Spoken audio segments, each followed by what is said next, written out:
Sometimes I think about how strange it is. This life we live now, where everything feels possible and yet so deeply exhausting. Like we grew up hearing we could be anything. That if we just worked hard enough, stayed focused, believed in ourselves, the world would open up.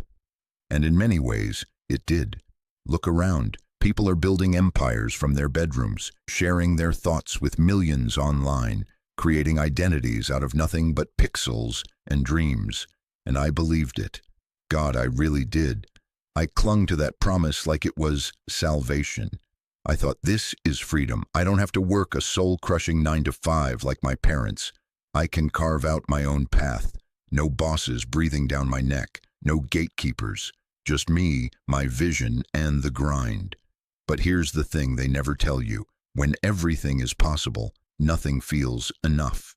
I used to wake up with this strange mix of excitement and dread. Excitement because, well, maybe today would be the day something finally clicks. Maybe the post goes viral. Maybe the client says yes. Maybe the numbers go up. And dread. Because what if they didn't?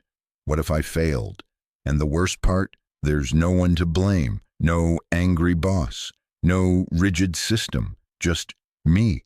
If I didn't succeed, it meant I didn't work hard enough. If I wasn't happy, it meant I wasn't grateful enough. If I burned out, it was because I didn't manage my time right. That's the hidden cost of all this so-called freedom. You carry everything on your shoulders. You become your own jailer. There's this pressure to be your best self all the time. Not just good, the best.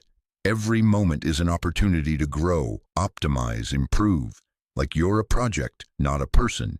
And suddenly, everything becomes performance. Your body, your career, your joy, your pain. It's all material, all content, all a brand. I remember this one morning, a couple years back. I was sitting on the edge of my bed, phone in hand, scrolling through people's perfectly curated lives. Workout videos, motivational quotes, new launches, smiling faces. And me? I couldn't even bring myself to shower. I felt like I was failing at life before the day even started. And the voice in my head wasn't kind. It wasn't, hey, it's okay to rest. No, it said, you're behind, you're lazy, look at them. Why can't you be more like that? It's funny, isn't it? We traded in the voice of authority for something much more intimate, our own inner critic, now weaponized by comparison. What I didn't realize then is that I was living inside a story someone else wrote, a story where worth is measured by output, where silence is suspicious, where success is visible or it doesn't count. And I bought into it so deeply that I couldn't see how it was eating me alive. I wish I could say I had a breakthrough right then, that I put the phone down and changed everything. But that's not how these things go. It was a slow erosion, a quiet ache that turned into a persistent hum. Some days it still hums, but at some point I started asking questions like, who benefits from me believing I'm never enough? That question cracked something open. And I want to say this to you in case you've been carrying that same invisible weight. You're not broken for feeling tired. You're not weak for wanting to stop. You're not failing because you haven't figured it out yet. This system we live in, it's designed to keep you reaching endlessly. It's not your fault that you feel like you're drowning in possibility. I've come to think of it like this. The freedom we're sold is like a glittering maze. You think you're making choices, but the walls are built to lead you back to the same place. Constant striving, constant proving. And when you start to feel like maybe, just maybe, this isn't what you signed up for, the world whispers, try harder. But maybe the real rebellion is in whispering back, no. So yeah, I'm still in the maze sometimes, but I've started to trace the walls, to see the patterns, and to pause when everything in me says, go faster. Because I'm learning that slowing down isn't failure. It's the first step to seeing clearly. And if you're feeling what I'm feeling, if any of this touches a part of you that's been too quiet for too long, then maybe we're both on the edge of something real, something worth slowing down for. I want to tell you something that took me a long time to admit. I became my own worst boss. Not in a cute, quirky, I run my own life kind of way, but in a brutal, relentless, joyless kind of way. No one stood over me demanding results. No one sent threatening emails or shouted from across a desk. The pressure came from inside, that whisper in my mind that said, "You can't stop now. You haven't earned it. Keep going." I started treating rest like a reward I hadn't yet deserved. Like if I just pushed a little harder, produced a little more, maybe then, I could breathe. But that breath never came. It's strange because on the surface, I looked free. I wasn't tied to anyone's rules. I set my own schedule. I chose my path. And yet I felt more trapped than ever. I'd sit at my desk, eyes burning from screen time, scrolling through endless tabs, juggling a dozen tasks, and still feel like I hadn't done enough. There was no endpoint, no finish line, just this invisible bar I kept raising higher and higher until it felt unreachable. I think we underestimate how much we internalize the world around us. It's not just advertisements or influencers or motivational videos. It's the whole rhythm of modern life. Always accelerating, always demanding, always comparing. The moment you pause, it feels like you're falling behind. I remember one day walking into a co-working space and seeing all these people tapping on keyboards, taking calls, looking polished and purposeful. Everyone looked so focused, so productive, and I felt this wave of shame, like I was faking it, like I didn't belong there unless I was grinding just as hard. So I sat down, opened my laptop, and pretended to be busy, pretended to be thriving. It's wild, right? We've built a world where pretending to be productive feels safer than admitting we're tired. I started noticing how deeply we all perform, not just online, but in real life. Smiling through burnout, nodding in meetings we don't care about, saying "I'm fine" when our insides are unraveling. We've learned to wear achievement like armor, because if you take it off, if you show up empty, confused, raw, it feels like failure. And no one wants to be seen as failing in a world that worships success. But here's the secret no one wants to say out loud. Most of us are tired. Deeply tired. Not just sleepy. Soul tired. Tired of pretending. Tired of performing. Tired of chasing a version of ourselves that was never ours to begin with. I used to think self-discipline was the highest virtue. Wake up early, hustle harder, kill your distractions, optimize every second. But it started to feel like I was slicing myself into pieces, trying to fit into this image of who I should be and losing touch with who I actually am. There's this idea that if we just perfect the system, the planner, the habits, the goals, we'll finally feel okay. But what if the system itself is broken? What if we were never meant to operate like machines? Some days I look at animals or children and feel a strange envy. They live without the constant pressure to be useful. They rest when they're tired. They play without guilt. They exist without having to justify their existence. Imagine that. When did being just human stop being enough? It's taken me a long time to start unlearning the belief that I have to earn my place in the world through output, that my worth is tied to my productivity, that rest is laziness, that slowing down is failure. Because it's not, and neither are you. You're not lazy for needing rest. You're not broken because you can't keep up with the speed of a world that's lost its mind. You're not weak for feeling like you can't do it all. You're human, and maybe that's enough, maybe more than enough. There's a quiet kind of strength in saying, I can't keep living like this, in stepping back and asking, why do I believe I always have to be doing something? I don't have all the answers. I'm still figuring it out, step by step. But I can tell you this, the moment I started listening to the voice beneath the noise, the soft, tired, honest voice, things began to shift. I started to feel real again. And if you're reading this, if some part of you is nodding along or sighing in recognition, then maybe you're hearing it too. That voice. And maybe, just maybe, it's time we started listening. I used to think that being positive all the time was the goal. Like if I could just stay in a good headspace, grateful, driven, focused, then I'd be unstoppable. I surrounded myself with motivational quotes, wrote affirmations on sticky notes, smiled through the stress, pushed through exhaustion, because that's what winners do, right? They don't complain, they don't slow down, they don't let doubt in. But I'll be honest with you, that kind of positivity eventually started to feel like a prison. I remember this one weekend when I had absolutely nothing left in me. My body was drained, my mind foggy, and all I wanted was to lie in bed and just be. But I couldn't. Not without guilt gnawing at me, not without hearing that inner voice whisper, "You're wasting time. Other people are working right now. You're falling behind."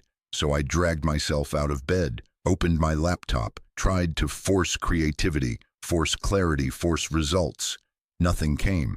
I wasn't okay, but I kept pretending I was. And no one knew because on the outside, I still posted the right things, smiled at the right moments, kept up the rhythm of a person who has it all together. That's the trap, isn't it? This culture of constant positivity, where the moment you admit you're struggling, people look at you like you're broken or weak, as if struggle isn't part of being alive. But it is. It always has been. Somewhere along the line, we confused strength with silence.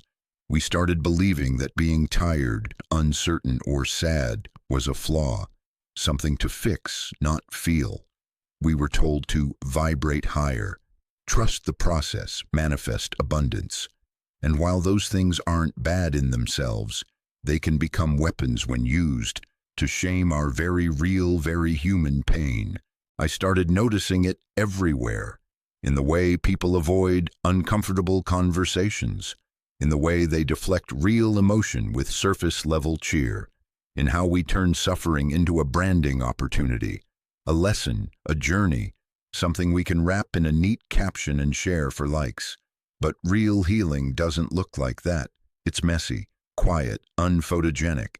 It looks like breaking down on a Tuesday afternoon for no apparent reason, like canceling plans because you just can't pretend to be okay that day, like staring at the ceiling wondering what the hell you're doing with your life and letting that be enough for the moment. You know what I've realized? There's something sacred about the pause, about sitting in the discomfort instead of running from it, about allowing yourself to feel whatever's there, the exhaustion, the fear, the grief, the ache, without trying to reframe it as something positive right away, because not everything needs to be a lesson. Some things just need to be felt, and that's what the tyranny of positivity steals from us, the permission to be real. I used to chase this version of myself, always energized, always productive, always on. But that person wasn't real. She was a mask I wore to survive a world that doesn't know what to do with softness, with slowness, with sorrow. But I'm learning. Slowly, that strength doesn't mean pretending everything's okay. Sometimes strength is saying, today, I can't.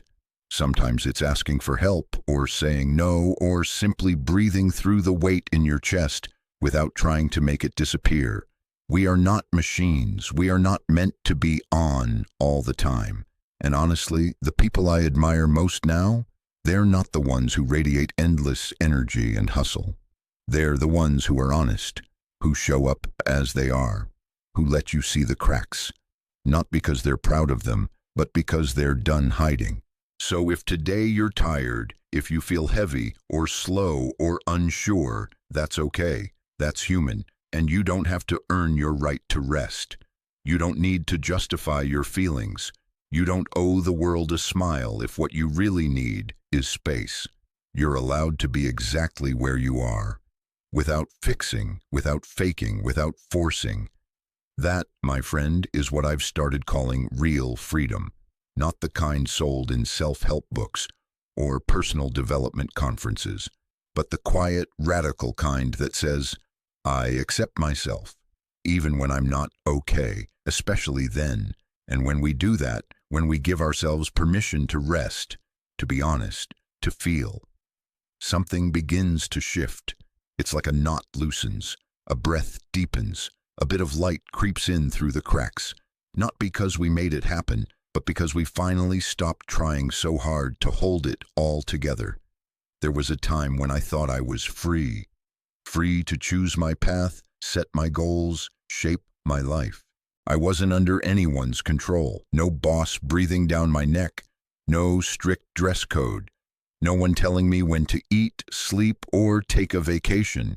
I thought, this is it. I've made it. I've escaped. But that freedom turned out to be something else entirely. It was subtle, sneaky. It wrapped itself around my routines, my decisions, my dreams. And it whispered, you can do anything, so you should be doing everything. And I believed it.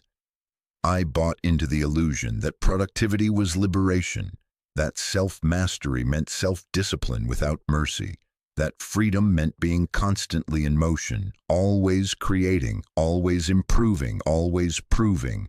But over time, I began to notice how many of us were living in the same illusion, how we'd traded cages of iron for cages made of mirrors.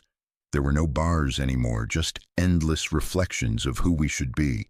Healthier, wealthier, more focused, more aligned, better. And yet, despite all this supposed freedom, I felt trapped. Like I was spinning in circles in a room with no walls.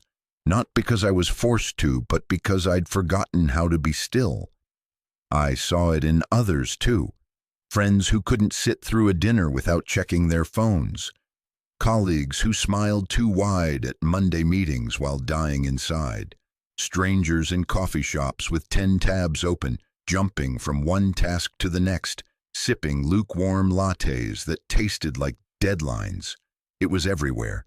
This hunger, this pressure, this deep-rooted fear of not doing enough, not being enough, not becoming enough.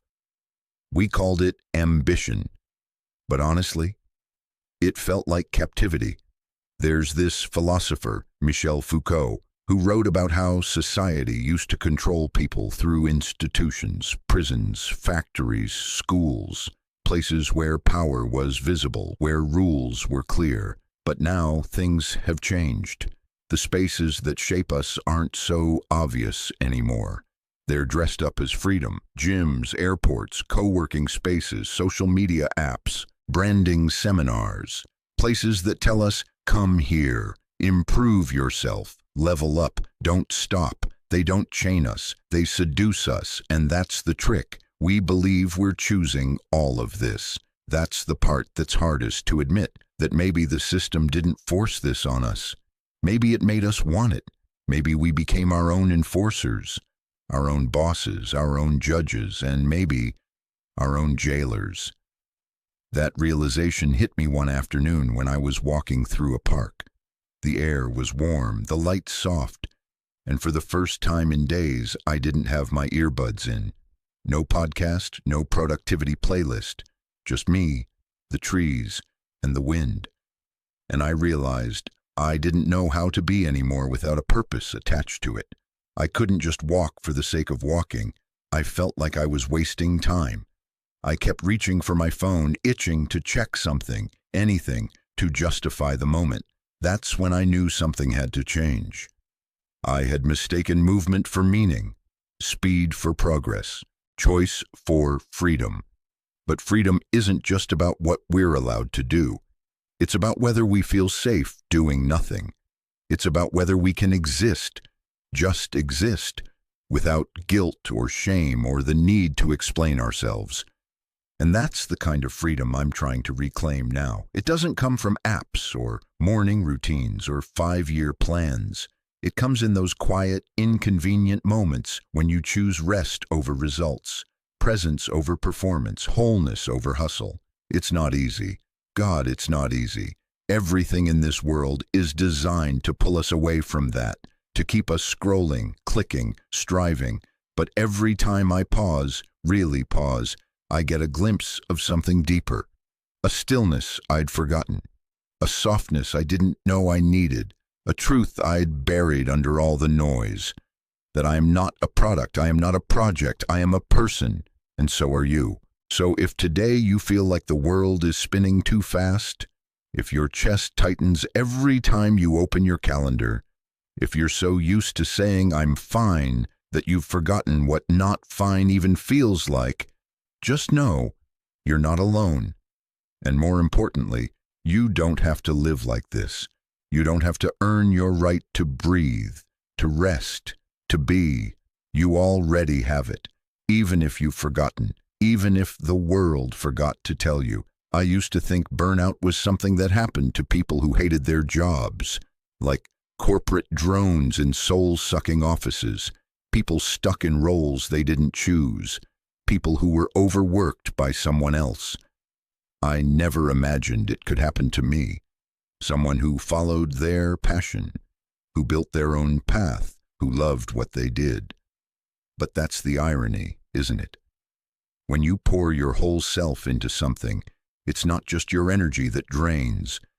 It's your sense of self that begins to dissolve. There was a season in my life when I woke up every day already exhausted, not just physically, but emotionally, mentally, spiritually. I'd open my eyes and immediately feel behind on emails, behind on deadlines, behind on life. And the worst part? I didn't even know what I was chasing anymore. Burnout doesn't come with fanfare. It sneaks in quietly. At first, it looks like just being busy. Then it turns into procrastination, then numbness, then dread. And before you know it, even the things you once loved feel heavy in your hands. You start to resent your own dreams. That was the hardest part for me, realizing that something I once felt so passionate about had become a source of anxiety. I couldn't tell if I was tired of the work or just tired of being tired. Everything blurred together, and all I could think was, what's wrong with me? Why can't I just push through like before? But that's the thing no one tells you. Burnout isn't a personal failure. It's not about weakness. It's not about not wanting it badly enough. It's a natural response to unnatural pressure. We live in a world that demands constant output, as if we were factories instead of humans. We're expected to always be producing something: content, value, energy, progress. And when we can't, we internalize it. We think we're the problem, but we're not. We are simply tired in a world that doesn't know how to stop. I remember sitting in front of my computer one evening, just staring at the screen. I had a long list of tasks, deadlines creeping up, notifications piling in, and all I could do was sit there, frozen. Not because I didn't care, but because I cared too much. I had pushed for so long, ignored the signals for so long, that my body finally said no more. It was terrifying. This feeling of being completely depleted, of having nothing left to give. And even scarier was how invisible it all was. No one could see how hard I was falling apart inside. I still looked fine, still showed up, still smiled. But I was running on fumes. And here's what's worse. In burnout, rest isn't even restful. You try to take a break, but your mind keeps racing. Your guilt keeps whispering. You lie down, but you don't relax. You pause, but you don't feel peace.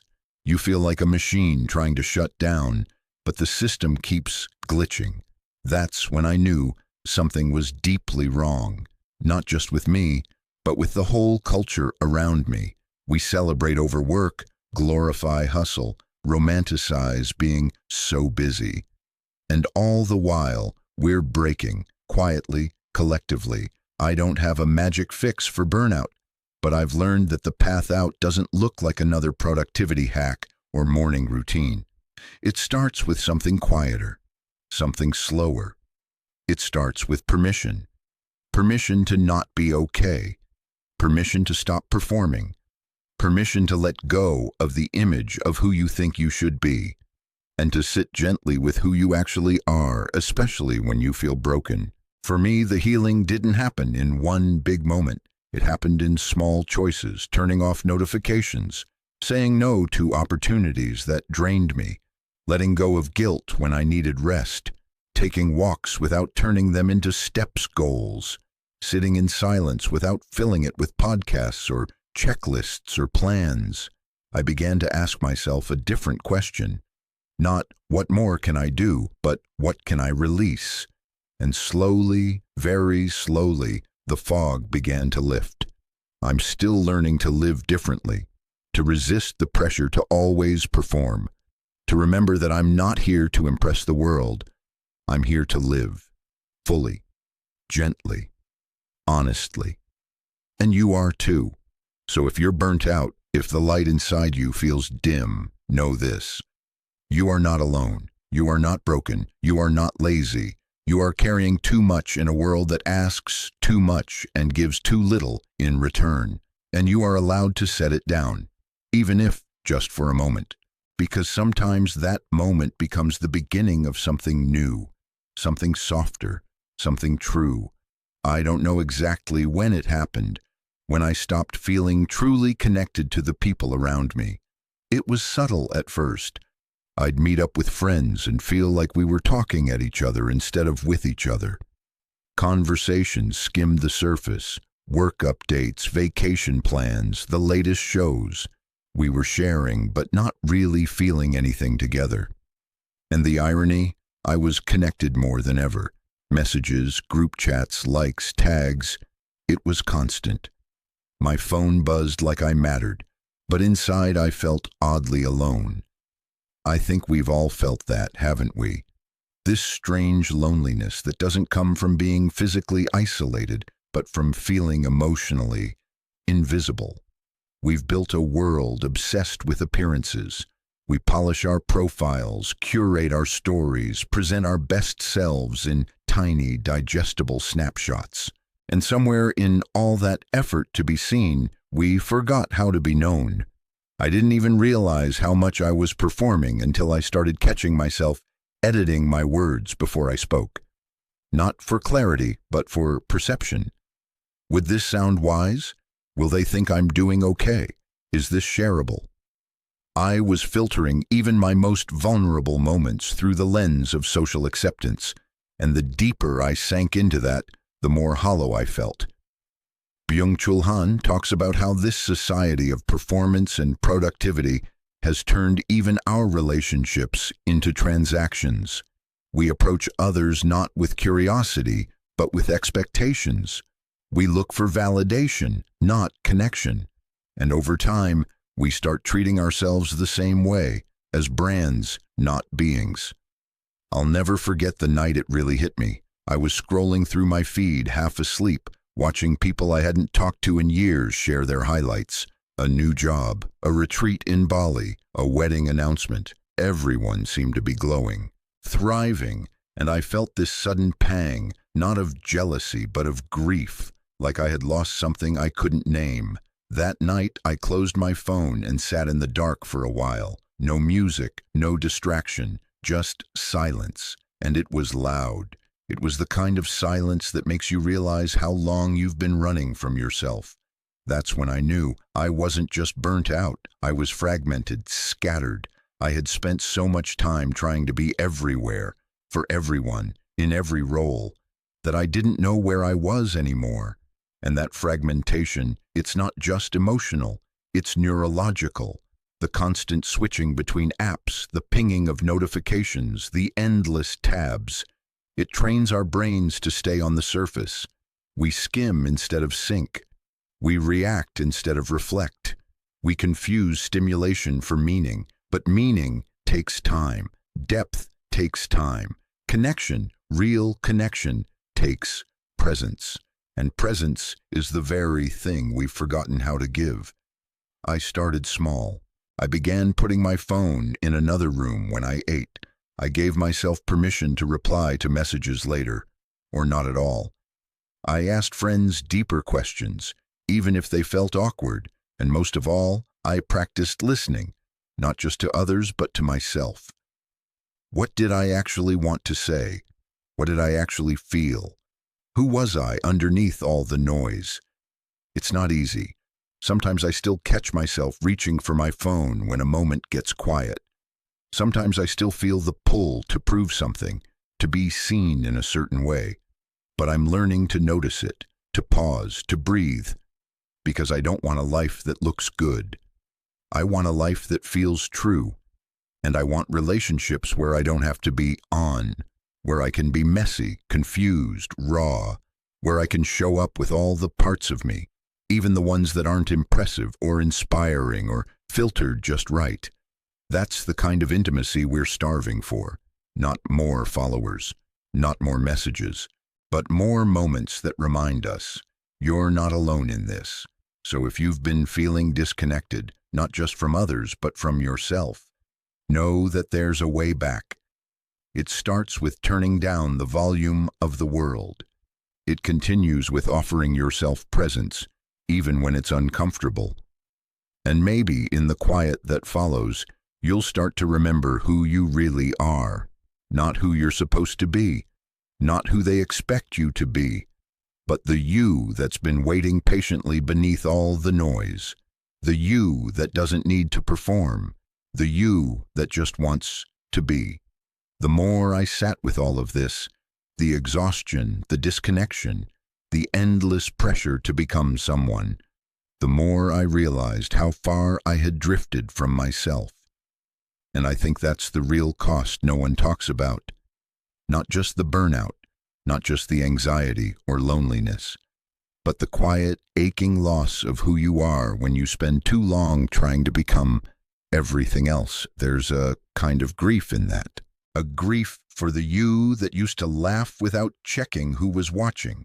The you that could spend a whole afternoon dreaming without guilt. The you that moved slowly, naturally, not because you were lazy, but because you were alive. Somewhere along the way, we were taught that stillness was weakness, that if you're not striving, you're falling behind. That value must be earned, constantly, loudly, visibly. But what if the bravest thing you can do in a world obsessed with movement is to be still? What if real rebellion isn't in running faster, but in stopping? Stopping to breathe, stopping to feel, stopping to remember. I don't mean the kind of break that's just a pause before you launch into the next hustle. I mean real rest, the kind that isn't about recovery, but about reconnection, about giving yourself permission to exist without a purpose. The kind of rest where you stop asking, what should I be doing? And start wondering, what have I forgotten to feel? For me, that shift began with boredom. Strange, right? But boredom was something I had avoided for years. I filled every silent second with noise. Podcasts, playlists, updates, endless input. I told myself I was learning, growing, optimizing, but in truth, I was just running. Boredom scared me because it forced me to listen to the parts of me I'd neglected, the parts that didn't want more, the parts that whispered things like, slow down, let go, you're already enough. And once I finally let myself be bored, I started to remember what it felt like to be human again. Not a brand, not a machine, not a mission, just human. I found myself watching the way light moved across my floor in the late afternoon. I noticed how my breathing slowed when I sat by the window. I began writing again, not to publish, not to prove anything, but just to hear my own voice, the real one. And I began to see rest not as the opposite of productivity, but as its foundation, because without rest, there is no clarity. Without pause, there is no meaning. Without stillness, there is no self. And that's what I want you to remember, especially if you've forgotten what it feels like to just be. You don't have to keep pushing. You don't have to prove your worth by what you achieve. You don't have to earn your own care. You are allowed to stop, to breathe, to feel lost for a while, to not know what's next, to turn away from the noise and toward something quieter, something real. This world may never give you permission to rest, to slow down, to choose gentleness over achievement.